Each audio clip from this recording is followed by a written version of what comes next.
Bonjour à tous et bienvenue sur cette nouvelle vidéo. Nous allons encore parler de la trottinette Urban Glide All Road 5. Donc je viens vous donner mes impressions après avoir parcouru environ 180 km avec ce modèle et je vais vous donner mon ressenti. Alors tout d'abord les poignées et cette gâchette quad avec ce cintre, donc ce guidon, sont pas du tout désagréables. Effectivement la conduite est instinctive, elle est fluide, même si la potence d'origine est un peu haute. Donc on voit que la potence peut être réglable si on démonte ces boulons. Il y a quatre petits BTR à démonter pour rehausser la potence pour les personnes qui sont plus grandes que moi, à savoir 1,75 m. Vous avez ici un display qui est très sobre en information et comme sur beaucoup de trottinettes, vous avez le mode standard, le mode turbo, le mode piéton, le mode éco. Donc toutes ces caractéristiques que vous retrouvez sur beaucoup d'autres modèles. Alors cette potence n'est pas inintéressante au point de vue conception puisque nous avons un élargissement ici à son point de rupture qui lui confère une solidité supplémentaire, peut-être par rapport aux autres modèles qui ont des petites potences en règle générale, même sur des modèles très très chers. Vous avez vraiment des potences un peu rikiki qui guidonnent beaucoup, puisque effectivement le maillon faible de la trottinette, c'est toujours le point de rupture ici. Alors pour plier cette potence, nous allons dévisser cette grosse rondelle qui est ici. Voilà. Et donc une fois c'est complètement dévissé et désolidarisé de la potence, on va pouvoir plier la potence ici. Et il y a un autre problème sur cette trottinette, c'est qu'on n'a pas d'accroche à ce niveau-là. Donc il faudra trouver un système. C'est pas très grave dans la mesure où on peut mettre un gros élastique, où on peut se fabriquer quelque chose soi-même pour que effectivement cet ensemble soit solidaire, voilà, et puisse être transportable facilement sans guingasser, si je puis dire. Montez la potence, donc vous remontez la potence ici, voilà. Et après vous resserrez, en faisant bien attention que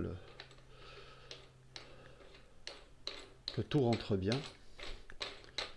Voilà, vous serrez bien fort.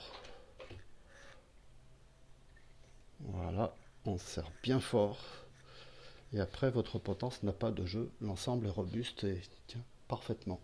Un plus en détail sur ce système de fixation qui, je vous le dis, à la longue ne supportera pas les sauts, le mode tout-terrain, le mode très accidenté, où votre potence risque d'être lourdement sollicitée, puisque à ces intersections-là, vous allez forcément finir par avoir du jeu et devoir mettre des cales pour recréer l'épaisseur. Et franchement, le jeu n'en vaut pas la chandelle. Deux phares LED à l'avant qui font parfaitement le job. J'ai eu l'occasion de me balader la nuit avec ce modèle. J'ai pas eu de soucis. Les autres automobilistes me voient très bien. Donc ils remplissent parfaitement leur rôle. Je rappelle que c'est quand même pas le cas de beaucoup de modèles, même des modèles beaucoup plus chers. Souvent les gens se plaignent beaucoup de la faiblesse des phares à l'avant. Alors je voulais vous faire part d'un petit souci que je vais certainement voir dans le futur, c'est-à-dire qu'à chaque fois qu'on tourne avec cette trottinette, il y a ces fils qui touchent et qui se baladent là, en tout cas sur cette première section ici, vous voyez, quand je tourne, voilà, ça fait ça. Et je pense qu'à la longue, je vais avoir un début de départ du plastique dans les mois qui viennent. Et donc là, il va falloir peut-être trouver une solution, mettre un petit Chatterton de serrage pour assurer en tout cas un non-frottement de ce fil qui est juste là, puisque les autres n'ont pas l'air très impactés. Voilà.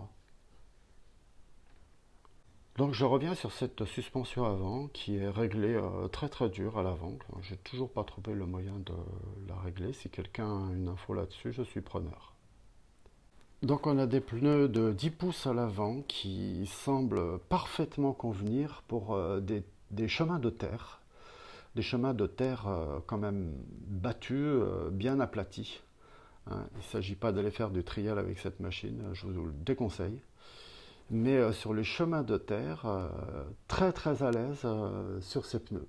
Très bonne stabilité, enfin moi j'en suis très content. Donc frein à disque avant-arrière, ils ne sont pas hydrauliques, mais vous pourrez en installer si vous voulez.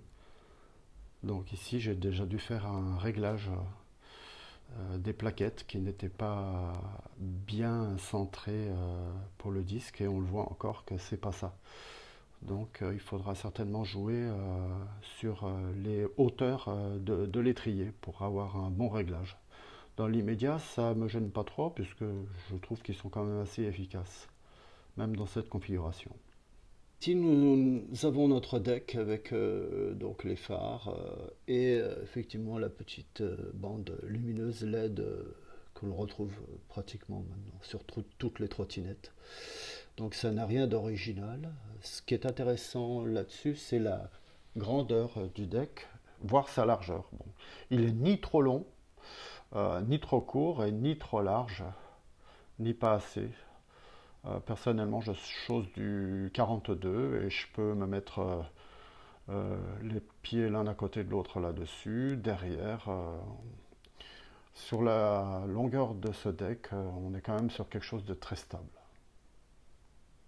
Repose-pied soudé et non pas vissé au deck. C'est intéressant parce qu'on a quand même une bonne solidité de l'ensemble. Il n'est pas trop haut, il n'est pas trop imposant et il y a une espèce de grippe pour la chaussure. Suspension arrière réglable et c'est pratiquement la première chose que vous allez faire, c'est régler cette suspension tant elle est dure sur le réglage d'origine. Et oui, petite béquille, il faudra faire attention. Cache-écrou, c'est quand même sympa. Un phare sur le garde-boue à l'arrière. Mais on a vite compris qu'avec ce garde-boue là, on allait se prendre quand même quelques éclaboussures sur les côtés, vu la conception. Donc un port de charge sur la droite, un port de charge sur la gauche.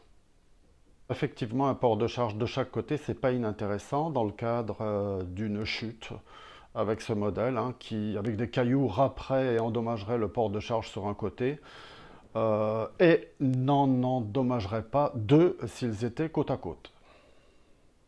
Donc je le redis, pour l'autonomie en mode turbo, je suis à peu près à 30 km pour un poids de 74 kg et une hauteur de 1,75 m sur des températures de 20 degrés. Donc comme je l'ai déjà dit, on est sur un modèle à 700 €. Je dirais, on est un peu sur la Dacia de la trottinette. On a tous les ensembles robustes qui mériteraient d'aller loin. Il faut attendre de voir une fois qu'on aura fait 500 ou 1000 km avec ce modèle pour voir comment les éléments vont tenir. Mais a priori, il ne devrait pas y avoir trop de soucis de ce côté-là. Donc effectivement, le point faible de cette trottinette, c'est son autonomie. On est à 30 km sur le mode turbo, donc le mode le plus rapide. En mode standard, on va forcément faire quelques kilomètres de plus à 15 km/h. Mais je dirais que c'est un défaut qui peut se retourner en qualité, puisque si vous avez un chargeur supplémentaire, vous la rechargerez en 2h30. Donc, comme dans beaucoup de grandes villes, il va y avoir des points de recharge trottinette, si vous allez faire une course ou que vous allez boire l'apéro chez un ami, en 2h30, vous pourrez repartir et refaire 30 km supplémentaires.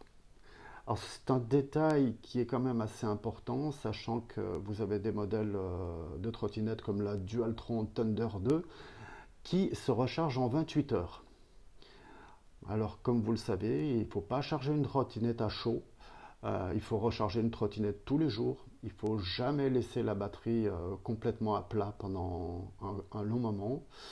Et tout ça fait que vous avez des trottinettes très haut de gamme que vous pourrez utiliser pratiquement dans de bonnes conditions qu'un jour sur deux. Ce ne sera pas le cas de celle-ci, rassurez-vous.